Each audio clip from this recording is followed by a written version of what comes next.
Hello good morning बच्चों। चलो very very good morning.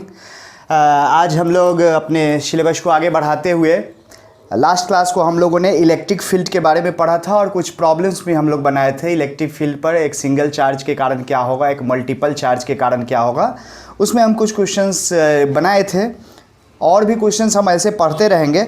आज हम आगे की ओर थोड़ा बढ़ते हैं। कुछ इंपॉर्टेंट रिमार्क्स है, उसको मैं एक बार रीड आउट कर देता हूँ, जो आपको हम हैंड रिटन नोट्स में हम दे चुके हैं। आपको इसके डिस्क्रिप्शन बॉक्स में भी वीडियो के लिंक है, उसका आप वहाँ से डाउनलोड कर सकते हो। उसमें है कि सब इंपॉर्टेंट रिमार्क्स। पहला है कि electric field at any point depends upon source charge and is independent of the amount of test charge. सही बात है कि अगर आपको यहाँ पे चार्ज Q दिया है तो इस पॉइंट पर इलेक्ट्रिक फील्ड जो हो गया वह इस चार्ज पर डिपेंड करेगा। यहाँ टेस्ट चार्ज के रूप में आप क्या ले गए थे, टेस्ट चार्ज जो हम बोलते हैं कि अपने मन से +1 रखो, लेकिन +1 कहाँ से लाओगे? इसकी जगह या तो आप कोई छोटा सा चार्ज लोगे, 5 माइक्रोकूलम, 10 माइक्रोकूलम, 20 माइक्रोकूलम, जितना भी चार्ज लोगे आप फिर क्या करते हो, उसी के मैग्नीट्यूड से डिवाइड कर देते हो तो वो 1 बन जाता है। 20 लिए और 20 से डिवाइड कर दिए, 1 बन गया। तो आप 20 माइक्रोकूलम भी चार्ज लेते हो तो उस पर डिपेंड नहीं करेगा यहाँ का इलेक्ट्रिक फील्ड। जो भी इलेक्ट्रिक फील्ड होगा वह इसी चार्ज के कारण होगा और फॉर्मूला में भी वही आया था। चलिए, दूसरा है कि electric field intensity due to a source charge depends on the distance R of the point from the source charge. सही बात है, डिस्टेंस पर डिपेंड करता है क्योंकि इसका फॉर्मूला आया था 1/4 pi epsilon not Q upon R²। तो ठीक है, सिर्फ सोर्स चार्ज पर डिपेंड करेगा और distance between the point of interest and the charge. तीसरा है magnitude of electric field due to a point charge Q is same on a sphere of radius R around the charge Q, thus electric field due to a point charge has spherical symmetry. यह objective में पूछ लेता है कि अगर यह single charge है Q तो यहाँ से R दूरी पर आप किसी भी दिशा में जाओ, R दूरी पर इधर जाओ, इधर जाओ, इधर जाओ, या R दूरी पर इधर आओ, यानी along द 3 डायमेंशनल। अगर 3 डायमेंशनल में बोला जाए कि इस चार्ज से R दूरी पर वह पॉइंट है जहाँ पर इलेक्ट्रिक फील्ड क्या होगा, सेम होगा, तो वह एक सरफेस कैसा बनेगा, स्फीयर बनेगा। कैसा बनेगा? स्फीयर बनेगा, जहाँ चार्ज लगेगा कि उस स्फीयर के सेंटर पे है। ठीक है, तो आपको इसीलिए बोलते हैं स्फेरिकल सिमेट्री, यानी बराबर दूरी पर आप किसी भी दिशा में जाओ, किसी भी दिशा में, पूरा पश्चिम उत्तर दक्षिण ऊपर नीचे 10 दिशाओं में कहीं भी जाओ, बराबर दूरी पर अगर हो तो इलेक्ट्रिक फील्ड सेम होगा। सो इसको हम स्फेरिकल सिमेट्री बोलेंगे। अगला इंपॉर्टेंट है physical significance of electric field. Physics में इसका क्या महत्व है, फिजिकल सिग्निफिकेंस, फिजिकल महत्व इसका क्या है? तो फिजिकल सिग्निफिकेंस यह इंपॉर्टेंट हो जाता है, पूछ लिया जाता है। फिजिकल सिग्निफिकेंस नोट्स में सब लिखा हुआ है, थ्योरेटिकल पार्ट है, इसीलिए हम जो ज़्यादा वर्ड्स वाला थ्योरेटिकल पार्ट है हम नोट्स में ही सब है, यहाँ हम सब शॉर्टकट में लिखेंगे। फिजिकल सिग्निफिकेंस में पहला कहता है कि अगर आपको इलेक्ट्रिक फील्ड किसी पॉइंट पर मालूम है तो आप आसानी से फोर्स निकाल सकते हो। यह इसका सबसे बड़ा महत्व हो गया कि अगर किसी पॉइंट पर इलेक्ट्रिक फील्ड मालूम है तो उस पॉइंट पर अगर कोई Q चार्ज रखोगे तो उस पर फोर्स हो जाएगा F इक्वल टू QE। तो this is the first significance कि आपको इलेक्ट्रिक फील्ड का फिजिकल सिग्निफिकेंस ये है, it can be used to calculate the force on a charge Q if placed at that point. दूसरा point है electric field travel करता है। इलेक्ट्रिक फील्ड का रियल एग्जिस्टेंस है, वह सिर्फ एक काल्पनिक नहीं है, सीधे रियल एग्जिस्टेंस है। इलेक्ट्रिक फील्ड का एक रियल एग्जिस्टेंस है और electric field travels with a speed of light that is 3.0 into 10⁸ metre per second in vacuum. Vacuum में इलेक्ट्रिक फील्ड ट्रैवल करता है 3 इंटू 10⁸ मीटर पर सेकेंड से। तो इसका मतलब क्या है कि जैसे यहाँ पर चार्ज Q है, ध्यान देना, यहाँ पर चार्ज Q है, अगर R दूरी पर यह पॉइंट P है, ठीक है, तो यहाँ पर यह P पॉइंट है, तो अगर मान लो यह चार्ज कोई हटा लेता है, अगर यह चार्ज कोई हटा लेता है तो इस चार्ज को हटाते ही P पॉइंट पर इलेक्ट्रिक फील्ड 0 नहीं होगा। If anybody removes charge Q, then electric field eight point P does not become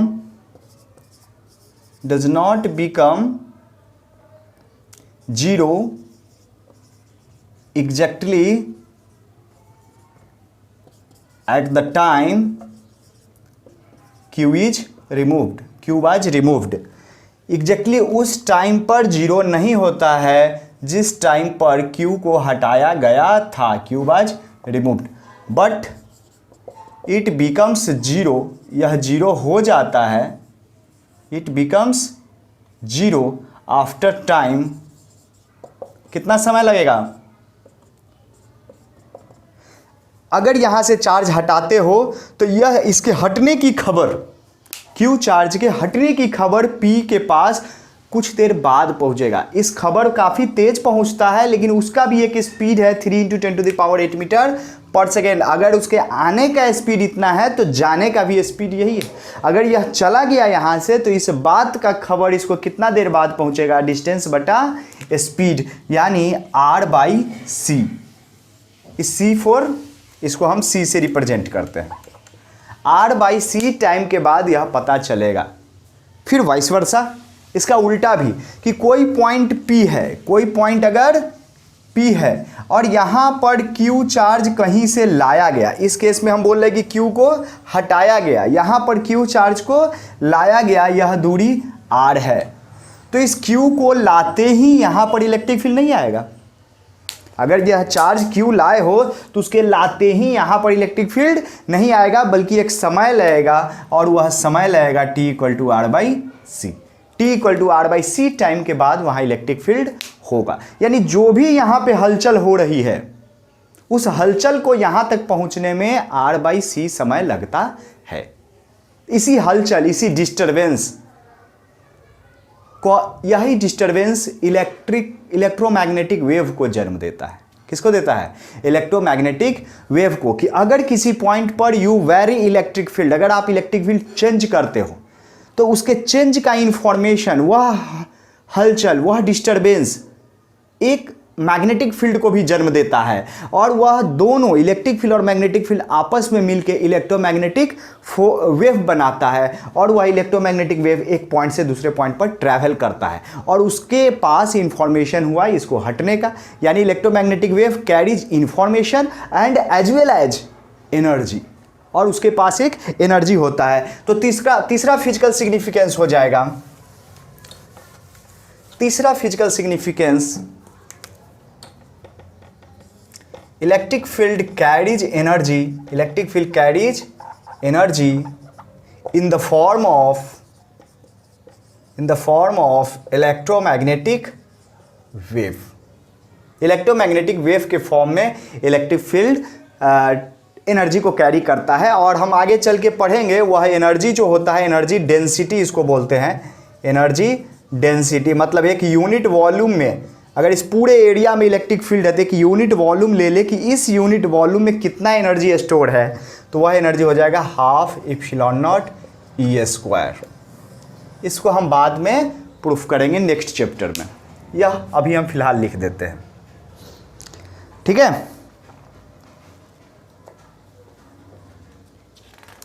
और साथ बस ये फिजिकल सिग्निफिकेंस हो गया। ठीक, अब किसी फील्ड, इलेक्ट्रिक फील्ड को रिप्रेजेंट करने के लिए एक जियोमेट्रिकल या बोलो पिक्टोरियल डायग्राम हम लोग ड्रॉ करते हैं, जो यह बताए कि इलेक्ट्रिक फील्ड इस पॉइंट पर किधर है, नहीं है। एक हम आर्बिट्ररी इमेजिनरी लाइंस ड्रॉ करते हैं, जिसको हम इलेक्ट्रिक फील्ड लाइंस बोलते हैं। तो अभी हम इसके बारे में पढ़ें।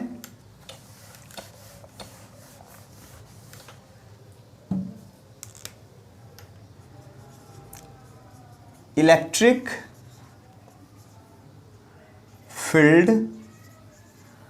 फील्ड लाइंस, जिसको इलेक्ट्रोस्टैटिक फील्ड लाइंस बोलना ज़्यादा बेटर हो जाता है। ऐसे इलेक्ट्रिक फील्ड लाइंस भी वही मतलब है, इलेक्ट्रिक फील्ड लाइंस भी ठीक है। तो इलेक्ट्रिक फील्ड लाइंस किसको बोलेंगे कि an electric field line is an imaginary line. यह एक imaginary line or curve drawn through a region or a space so that its tangent at any point is in the direction of electric field vector at that point. तो हम ऐसा बोल सकते हैं कि यह क्या है, imaginary lines drawn in a space whose tangent gives the direction of electric field,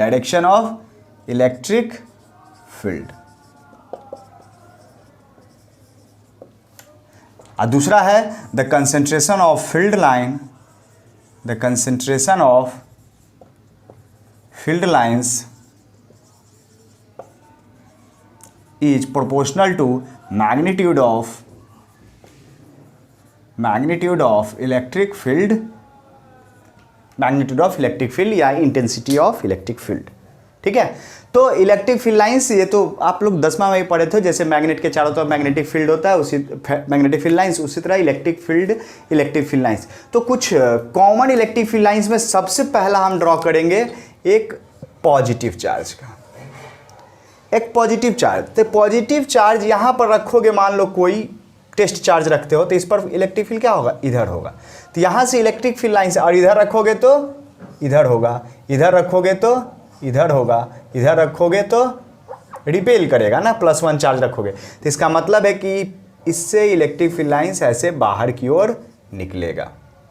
electric field lines positive charge के कारण ऐसे बाहर की ओर निकलेगा।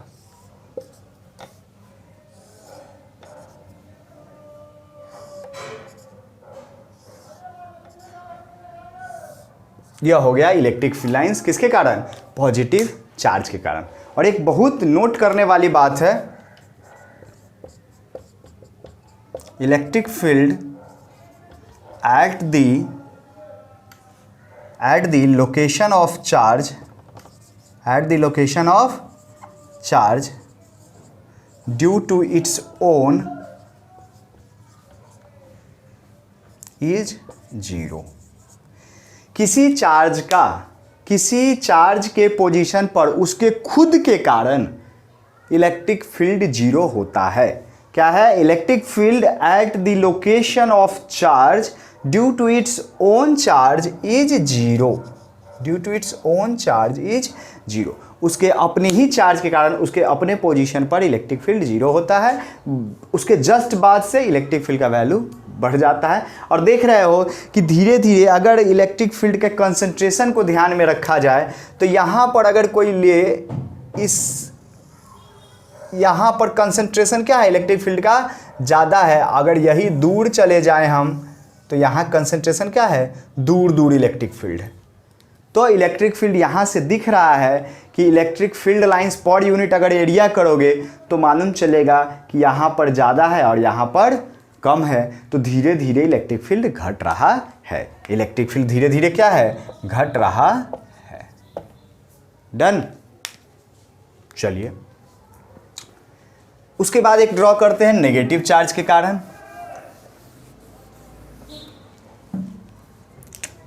अगर नेगेटिव चार्ज के कारण ड्रॉ किया जाए तो नेगेटिव चार्ज पर क्या होगा, अगर यहाँ +1 रखते हो, मने इलेक्ट्रिक फील्ड निकालना है, तो क्या करेगा, यह अट्रैक्ट करेगा, अपनी ओर खींचेगा। इसलिए यहाँ इलेक्ट्रिक फील्ड लाइंस जो होता है वह टुवार्ड्स द नेगेटिव चार्ज होता है। यह हो गया electric field lines due to negative charge. किसके कारण, नेगेटिव चार्ज के कारण। ठीक है। अब अगर इस केस में देखो, स्टार्ट होगा पॉजिटिव से। स्टार्ट कहां से हुआ, स्टार्ट पॉजिटिव से हुआ, टर्मिनेट यानी इंड कहां पे कर रहा है, इन्फिनिटी पर। यहां स्टार्ट कहां से हो रहा है, इन्फिनिटी से, और इंड कहां पे कर रहा है, नेगेटिव पे। ठीक है। यह एक इसके गुण में आ जाता है, कभी भी इलेक्ट्रिक फील्ड लाइंस पॉजिटिव पर इंड नहीं करेगा। ये और हम प्रॉपर्टीज देखेंगे। और अगला हम देखते हैं कि कॉम्बिनेशन है। अगर मान लो दोनों ++ है, क्या है, प्लस प्लस। सब electric field lines hand written notes में हम ड्रॉ किए हुए हैं, फिर भी यहाँ देखो अच्छा लग रहा है, समझ में आएगा अच्छे से। हाँ, तो अगर यहाँ पर पॉजिटिव चार्ज है और यहाँ पर भी पॉजिटिव चार्ज है, दोनों का मैग्नीट्यूड हम बराबर लेके बना रहे हैं, दोनों का मैग्नीट्यूड बराबर है, तो आपको मालूम है कि बीचों बीच फील्ड क्या हो जाएगा, यह इधर धक्का देगा और यह इधर धक्का देगा, जीरो हो जाएगा। लेकिन इसके इस साइड दोनों का ऐसे ऐड होगा, ठीक है, और इसका यह इसके कारण इधर ऐसे फील्ड लाइंस होगा। ठीक है, एकदम एग्जैक्टली अगर बीच में आ जाओ, एग्जैक्टली बीच में, तो फील्ड आपका जीरो हो जाता है।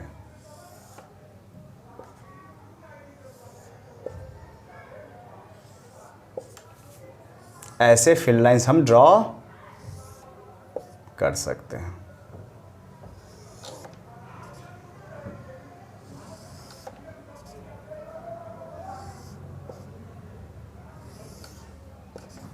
ठीक है, इस तरह से हम फील्ड लाइंस ड्रॉ कर सकते हैं। अगर यह दोनों बराबर मैग्नीट्यूड का है तो एग्जैक्टली बीचों बीच इस टाइप का बनेगा और यहाँ पर इलेक्ट्रिक फील्ड हो जाएगा जीरो। यहाँ पर कोई फील्ड लाइन यहाँ से नहीं पास कर रहा है, मतलब जीरो।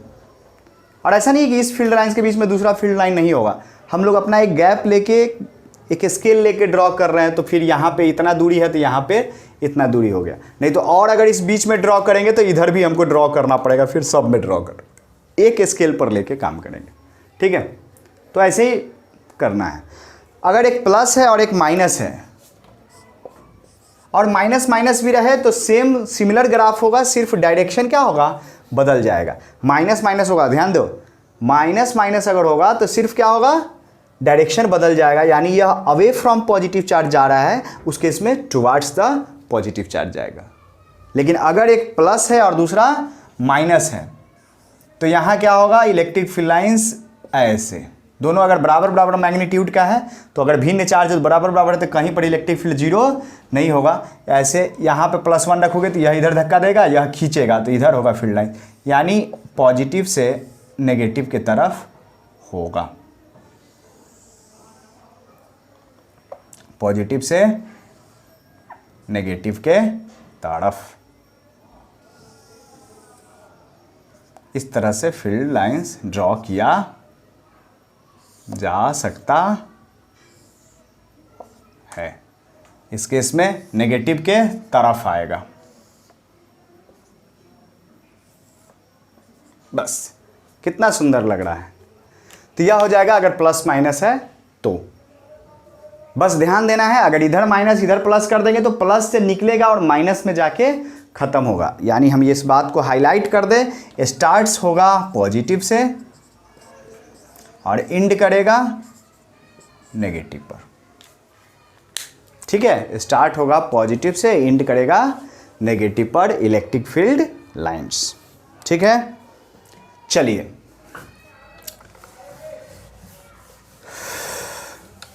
यह हो गया। अब हम चलते हैं properties of electric field lines. Properties of electric field lines. Electric field lines का क्या क्या गुण है, नोट्स में सारा लिखा हुआ है, इसमें कुछ इंपॉर्टेंट गुण पर ही चर्चा करेंगे, जो कम इंपॉर्टेंट है उसको नोट्स में ही रहने देते हैं, यहाँ नहीं लिखेंगे। जैसे पहला है कि the tangent to a line at any point gives the direction of electric field at that point. कि कोई भी इलेक्ट्रिक फील्ड लाइंस है, कोई भी इलेक्ट्रिक फील्ड लाइंस है, उस पर टेंजेंट जो होगा इलेक्ट्रिक फील्ड का डायरेक्शन देगा। जैसे इस पॉइंट पर अगर इलेक्ट्रिक फील्ड यहाँ देखोगे तो इस दिशा में इलेक्ट्रिक फील्ड होगा, मतलब यहाँ पर अगर आप चार्ज रखते +1 तो इधर फोर्स लगता, इस पॉइंट पर है तो इधर हो जाएगा जो टेंजेंट है। सिमिलरली इस पॉइंट पे अगर रखते तो इधर ही फोर्स लगता, इस पॉइंट पर रखते तो इधर इसका टेंजेंट। तो यह टेंजेंट बताता है, टेंजेंट जो होगा वही फोर्स का डायरेक्शन बताएगा। तो इस जगह अगर कोई प्लस चार्ज को रख के छोड़े तो इधर की ओर भागेगा, यहाँ पे रखे तो इसके टेंजेंट, यहाँ पे रखे तो इधर की ओर भागेगा। ठीक है, चलिए दूसरा पॉइंट तो ये तो डिफिनीशन में ही है कि टेंजेंट उसका क्या देता है, डायरेक्शन बताता है। This is also the path on which a positive test charge will tend to move if free to do so. हाँ, यह एक इंपॉर्टेंट बात है, यह एक वेरी इंपॉर्टेंट बात है कि फोर्स या electric field is along tangent to the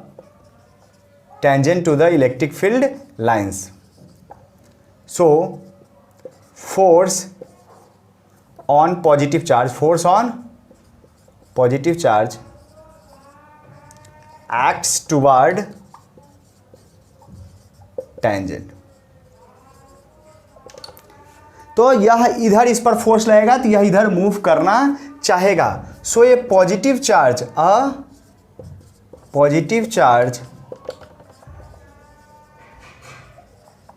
tends to move, देखो क्या लिख रहा है, tends to move on the electric field lines.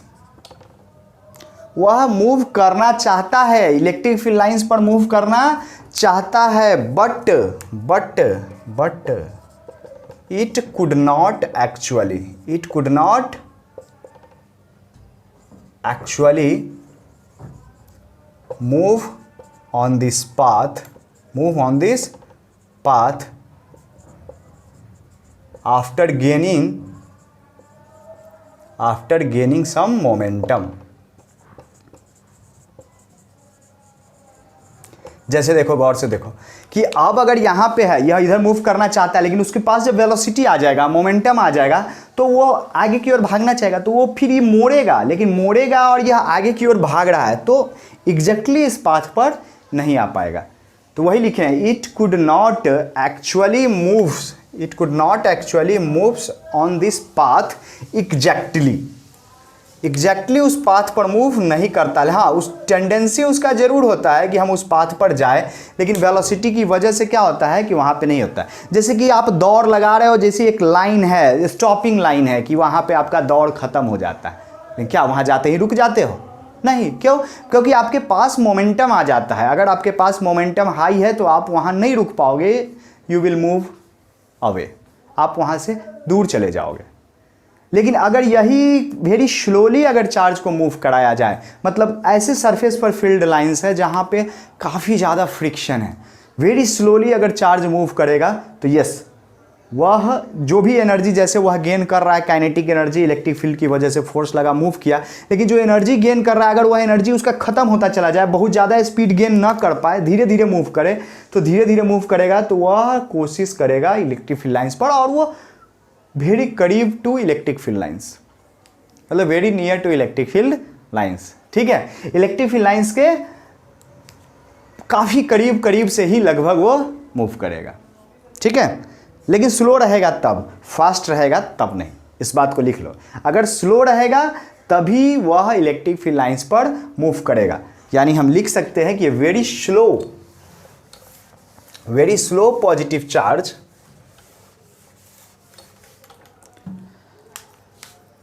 क्या है कि a very slow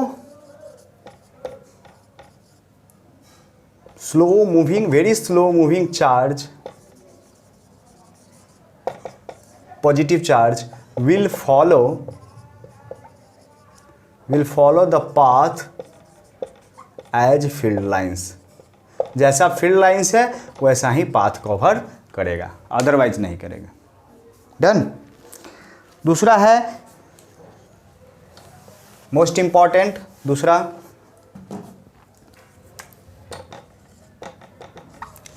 electric field lines always begin from positive charge. Electric field lines अगर आएगा लिखने के लिए तो यही लिखना पड़ेगा, electric field lines always starts from positive charge और infinity in single type charge. हाँ, electric field lines always starts from negative charge और infinity in single type charge और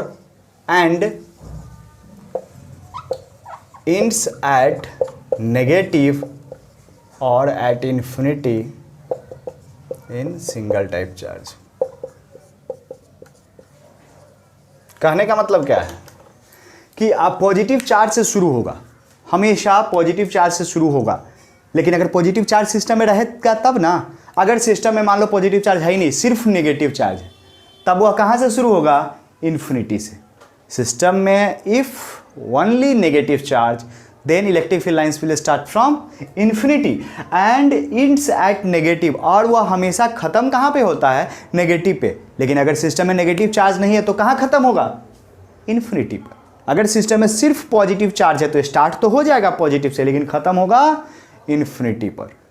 लेकिन अगर सिर्फ नेगेटिव है तो शुरू होगा इन्फिनिटी से, आते आते ख़त्म हो जाएगा नेगेटिव पे। नेगेटिव एक ऐसा है जहाँ पर इलेक्ट्रिक फील्ड लाइंस जाके ख़त्म हो जाता है। तो इसको याद रखना आसान है ना, इलेक्ट्रिक फील्ड लाइंस नेगेटिव में जाके ख़त्म हो जाता है। तो नेगेटिव में तो सबको मालूम है, नेगेटिव में तो कोई भी चीज़ ख़त्म हो जाएगा, पॉजिटिव मतलब वहाँ से कुछ अच्छा चीज़ निकलेगा।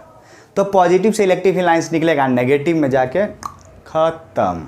ठीक है, चलिए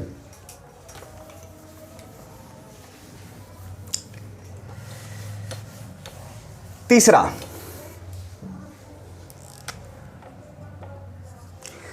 है the number of lines leaving a positive charge और entering a negative charge is proportional to magnitude of the charge. ये हम पहले ही लिखा चुके हैं कि जितना ज़्यादा कंसंट्रेशन होगा, जितना नंबर ऑफ फील्ड लाइंस किसी गिवन एरिया से पास करेगा, हम समझेंगे इलेक्ट्रिक फील्ड का मैग्नीट्यूड उतना ही स्ट्रॉन्ग है। फिर चौथा इसमें है कि two lines can never intersect. यह इंपॉर्टेंट हो जाता है, two lines never intersect.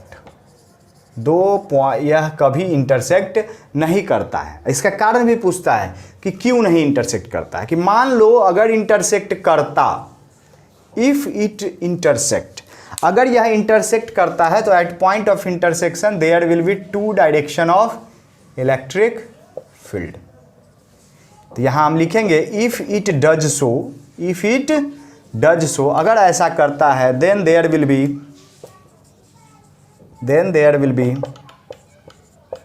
To direction of electric field lines at the point of intersection along tangent to both curves। आप इतना तक भी लिख दोगे तो ठीक चलेगा कि जहाँ पॉइंट ऑफ इंटरसेक्शन है वहाँ दो कर्व है तो दोनों का टेंजेंट अलग अलग होगा, तो टेंजेंट अलग अलग होगा तो इलेक्ट्रिक फील्ड का डायरेक्शन भी अलग अलग होगा। यानी दो डायरेक्शन में इलेक्ट्रिक फील्ड होगा, जो कि पॉसिबल नहीं है। किसी एक जगह पर एक ही दिशा में इलेक्ट्रिक फील्ड हो सकता है। क्यों? क्योंकि एक ही दिशा, एक पॉइंट पर अगर कोई चार्ज को रखते हो तो क्योंकि इलेक्ट्रिक फील्ड लाइन जो है ना वह नेट इलेक्ट्रिक फील्ड को ड्रॉ करता है। किसी पॉइंट पर मल्टीपल चार्ज सिस्टम में हम कई इलेक्ट्रिक फील्ड ड्रॉ किए थे, लेकिन वह एक electric field due to individual charge था। नेट इलेक्ट्रिक फील्ड तो एक ही दिशा में होता है ना, नेट इलेक्ट्रिक फील्ड एक ही दिशा में होता है और electric field lines are drawn along the net electric field, यह नेट इलेक्ट्रिक फील्ड के अलोंग ड्रॉ होता है। तो अगर नेट इलेक्ट्रिक फील्ड हमेशा किसी एक पॉइंट पर एक ही दिशा में होगा, यानी वहाँ चार्ज रखोगे यहाँ पर, तो यहाँ पॉजिटिव चार्ज अब किधर जाएगा, इधर जाएगा कि इधर जाएगा, कन्फ्यूज, क्योंकि दोनों कह रहा है कि इलेक्ट्रिक फील्ड है, तो ऐसा संभव नहीं है। It is not possible, it is not possible. बस ये लिख देंगे, हमारा काम खत्म, अगर इस प्रॉपर्टीज का कारण पूछ दिया तो। अगला है in a uniform field the field lines are straight parallel and uniformly spaced. हाँ, ये भी बात ठीक है, लेकिन इसको कोई खास इंपॉर्टेंट पॉइंट नहीं है, बस हम लिख रहे हैं। इंपॉर्टेंट इसमें हो गया आपको पहला, दूसरा और यह तीसरा। फिर है कि in a uniform field the field lines are straight, यानी अगर ऐसा इलेक्ट्रिक फील्ड लाइंस हो, पैरेलल हो और इक्वली स्पेस्ड हो, तो ये this implies uniform electric field. इसका मतलब क्या होता है? Uniform electric field. यूनिफॉर्म मतलब जो स्पेस के साथ न बदले। एक वर्ड होता है कांस्टेंट इलेक्ट्रिक फील्ड, तो कांस्टेंट है जो टाइम के साथ न बदले। ध्यान से सुनो, कांस्टेंट इलेक्ट्रिक फील्ड मतलब जो टाइम के साथ ना बदले, और यूनिफॉर्म इलेक्ट्रिक फील्ड का मतलब जो स्पेस में ना बदले। यहाँ भी वही, यहाँ भी वही, यहाँ भी वही, वहाँ भी वही, तब यूनिफॉर्म बोलेंगे। अब भी वही, तब भी वही, तब हम बोलेंगे कांस्टेंट। अब भी वही तब भी वही, मतलब अब और तब क्या हो गया, टाइम के अनुसार, यहाँ और वहाँ स्पेस के अनुसार, जगह के अनुसार। अभी तभी रहे, अभी भी वही है, तब भी वही है, तो कांस्टेंट है। और यहाँ भी वही है और वहाँ भी वही है, मतलब यूनिफॉर्म है। ठीक है। चलिए,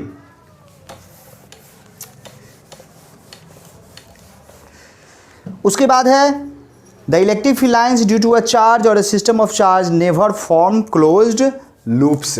यानी यहाँ नेक्स्ट पॉइंट जो होगा, चौथा करके अगर हम लिख दें कि इलेक्ट्रोस्टैटिक, यहाँ ये वर्ड लिखना जरूरी हो जाता है, क्योंकि इलेक्ट्रिक फील्ड लाइन्स दो तरह से होता है। एक स्टैटिक चार्ज की वजह से, एक चार्ज की वजह से होता है, और एक मैग्नेटिक फील्ड को भी बदलने से इलेक्ट्रिक फील्ड प्रोड्यूस होता है, जो हम आगे पढ़ेंगे। इलेक्ट्रोमैग्नेटिक इंडक्शन एक नाम का चैप्टर है। तो इसीलिए यहाँ पर जो हम पढ़ रहे हैं वह इलेक्ट्रिक फील्ड पढ़ रहे हैं, किसके कारण, एक स्टैटिक चार्ज के कारण, रुके हुए चार्ज के कारण। सो इसीलिए हम यहाँ बोलेंगे electrostatic field lines, electrostatic field lines never intersect each other, never intersect each other, never intersect each other. हाँ, एक बहुत इंपॉर्टेंट पॉइंट था जो हम लोग प्रॉपर्टीज ऑफ इलेक्ट्रोस्टैटिक फोर्स में या ग्रेविटेशनल फोर्स का जो कंपैरिजन लिखे थे वहाँ पे नहीं लिख पाए थे।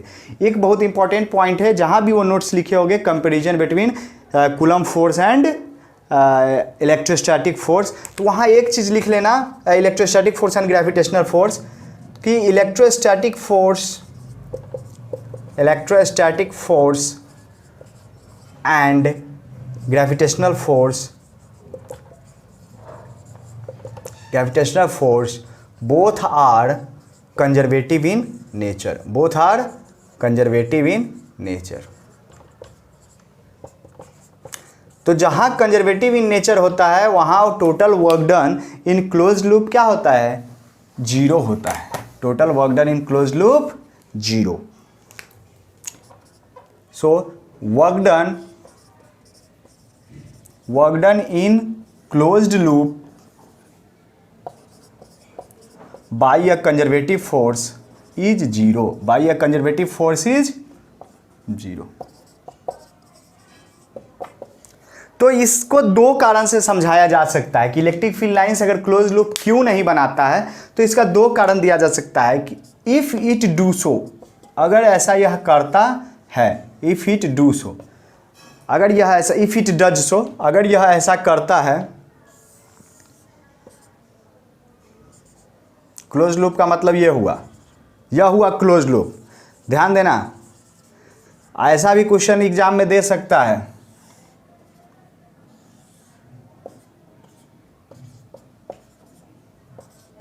देख लो दोनों में, यह क्लोज लूप नहीं है, ऐसा फील्ड पॉसिबल है, नॉट क्लोज लूप, इसको क्लोज लूप नहीं बोलेंगे, ये पॉसिबल है, यहाँ प्लस होगा और यहाँ माइनस होगा, तो ये संभव हो सकता है, ए पर प्लस बी पर माइनस, बट यह पॉसिबल नहीं है। अगर ऐसा करता है तो दो तरह से हम जवाब दे सकते हैं। पहला जवाब, इसको मिटाते हैं, पहला जवाब हम ऐसे दे सकते हैं, electric field can not start and and at the same charge. एक ही चार्ज पर शुरू और एक ही चार्ज पर खत्म नहीं हो सकता है, क्योंकि अगर पॉजिटिव से शुरू होता है तो वह नेगेटिव पे खत्म होता है। तो यहाँ अगर ए पॉजिटिव है तो ये शुरू हो रहा है, तो ये तो ठीक बात है, लेकिन इधर से देख रहे हैं कि अरे खत्म हो रहा है, गलत बात है। यानी एक ही चार्ज पर इलेक्ट्रिक फील्ड खत्म या शुरू नहीं हो सकता। अगर जहाँ से शुरू होगा वहाँ ख़त्म नहीं होगा, यानी पॉजिटिव से शुरू होगा तो पॉजिटिव पे ख़त्म नहीं होगा, और नेगेटिव पे ख़त्म होगा तो नेगेटिव से कभी शुरू नहीं होगा।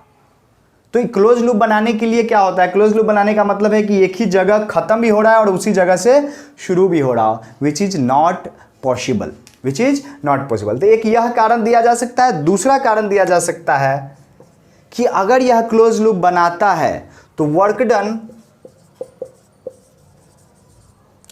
Done to move a positive charge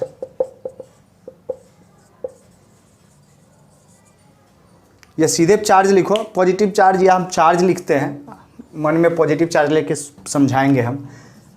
work done to move a charge is in close loop will not be zero, यह जीरो नहीं होगा। अगर क्लोज लूप बना लेता तो जीरो नहीं होता है, लेकिन कंजर्वेटिव फोर्स है तो जीरो तो होना पड़ेगा। देखो यहाँ से कि अगर यहाँ पे पॉजिटिव चार्ज लेके मने मने चले हम, तो पॉजिटिव चार्ज पर अभी भी इधर मूव करा रहे हैं, फोर्स भी इधर लगेगा। क्यों? क्योंकि फील्ड लाइंस इधर है। इधर मूव करा रहे हैं, फोर्स भी इधर, इधर मूव करा रहे हैं, फोर्स भी इधर। यानी मोशन का डायरेक्शन और फोर्स का डायरेक्शन हमेशा एक ही दिशा में है। डायरेक्शन किसका? Direction of velocity and electric field will be same. क्या होगा? सेम होगा पॉजिटिव चार्ज के केस में, फॉर पॉजिटिव चार्ज। तो पॉजिटिव चार्ज के लिए सेम अगर होगा पूरे क्लोज लूप में, तो वर्क डन कभी भी जीरो नहीं हो पाएगा, हमेशा वर्क डन पॉजिटिव हो जाएगा। तो इसीलिए क्लोज लूप न बनाना इस बात का सूचक है कि इलेक्ट्रोस्टैटिक फोर्स कंजर्वेटिव नेचर का होता है। तो यह बात दोनों एक दूसरे को सपोर्ट करता है। ठीक है, उसके बाद है electric field lines give us indication of equipotential surface, it is always perpendicular to equipotential surface. यह नेक्स्ट चैप्टर में हम पढ़ेंगे जब हम पोटेंशियल पढ़ेंगे। तो नेक्स्ट पॉइंट है electric field lines always flow from higher potential to lower potential. यह भी हम अगले चैप्टर में पढ़ेंगे कि इलेक्ट्रिक फील्ड लाइंस पॉजिटिव से नेगेटिव जाता है, यानी पॉजिटिव पे हाई पोटेंशियल होता है, नेगेटिव पे लो पोटेंशियल, यानी यह हाई से हाई पोटेंशियल से लो पोटेंशियल की तरफ जाता है। चलिए, उसके बाद है in a region where there is no electric field lines are absent, this is why inside a conductor क्या है कि in a region where there is no electric field lines are absent, यानी जहां इलेक्ट्रिक फील्ड नहीं है वहां electric field lines भी नहीं होगा। तो ये तो सही बात है, जहां इलेक्ट्रिक फील्ड नहीं है वहां इलेक्ट्रिक फील्ड लाइंस नहीं होगा। ठीक है, इलेक्ट्रिक फील्ड जहां जीरो है वहां इलेक्ट्रिक फील्ड लाइंस नहीं होगा। इनसाइड कंडक्टर, मेटल के अंदर में इलेक्ट्रिक फील्ड जीरो होता है, मेटल के अंदर में इलेक्ट्रिक फील्ड जीरो होता है, इस हम नेक्स्ट चैप्टर में भी है। तो मेटल के अंदर में इलेक्ट्रिक फील्ड लाइंस नहीं होगा। यहाँ पे हम लिख देते हैं एक point, inside metal electric field is zero. Electric field क्या होता है? जीरो होता है। So there is no field lines inside metal के अंदर में ऐसा नहीं होता, मेटल या conductor. Electric field is zero, so हाँ कंडक्टर में। इसके पीछे कारण है, यह सब जब हम लिख रहे हैं इन इलेक्ट्रोस्टैटिक केस, ऐसा नहीं इलेक्ट्रोस्टैटिक में, यानी जब चार्ज का फ्लो नहीं हो रहा हो। लेकिन चार्ज का फ्लो जब होता है, करंट होता है, तो उस समय इलेक्ट्रिक फील्ड होता है मेटल के अंदर में। बट इफ़ करंट फ्लोज, हम लिख ही देते हैं, कन्फ्यूजन नहीं होना चाहिए, लिख लेना यहाँ पे। बट इफ़ करंट फ्लोज, करो बोलते कोरोना बुला जा रहा है, क्या बात है। But if current flows electric field is there in the metal, अगर करंट फ्लो करता है तो मेटल के भीतर भी इलेक्ट्रिक फील्ड होगा। तो इलेक्ट्रोस्टैटिक केस में क्यों नहीं होगा? तो इसका भी जवाब हम ऐसे ही देंगे कि if electric field is there inside metal then free electrons will experience, electron पर तो चार्ज होता है, तो will experience a force and so it will move, यह क्या करेगा? मूव करेगा। फ्री है, मेटल के केस में मूव कर सकता है तो वह मूव करेगा, which is not possible, which is not possible in electrostatic.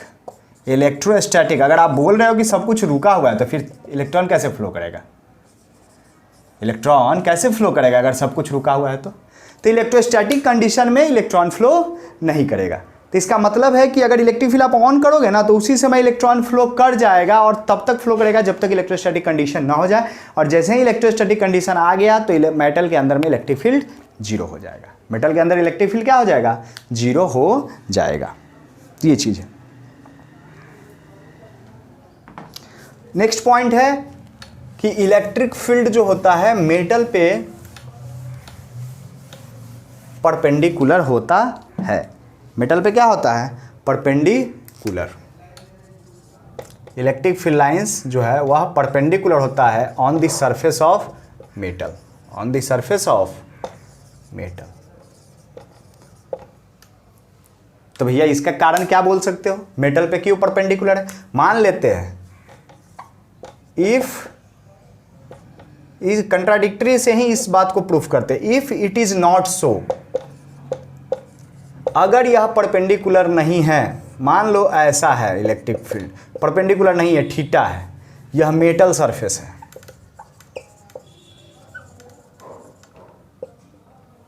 then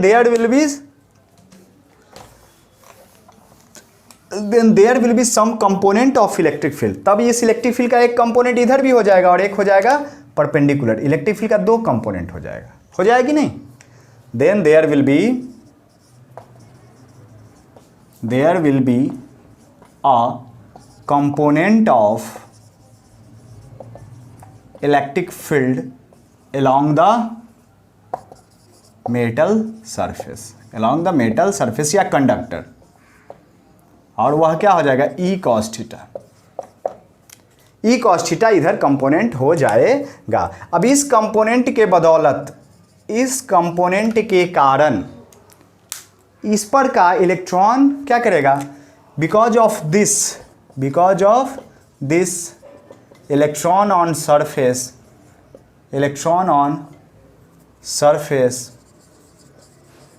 will experience force and it starts flowing, और वह फ्लो करना स्टार्ट कर देगा, विच इज नॉट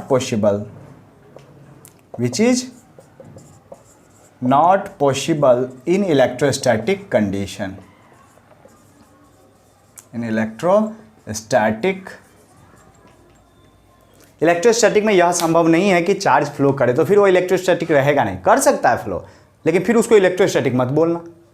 अगर इलेक्ट्रोस्टैटिक बोल रहे हो तो फिर चार्ज को फ्लो मत कराओ, और चार्ज को फ्लो नहीं कराओगे तो पक्का है कि इलेक्ट्रिक फील्ड परपेंडिकुलर ही होना पड़ेगा मेटल सरफेस पर। ठीक है। और लास्ट पॉइंट, और वह इंपॉर्टेंट है, लास्ट पॉइंट है कि in a charge free region electric field lines can be taken to be continuous. In charge free reason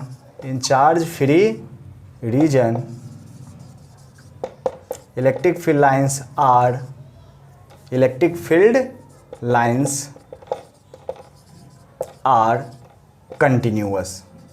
क्या होता है? कंटिन्यूअस होता है। इसको दूसरे लैंग्वेज में लिख सकते हैं, electric field lines do not have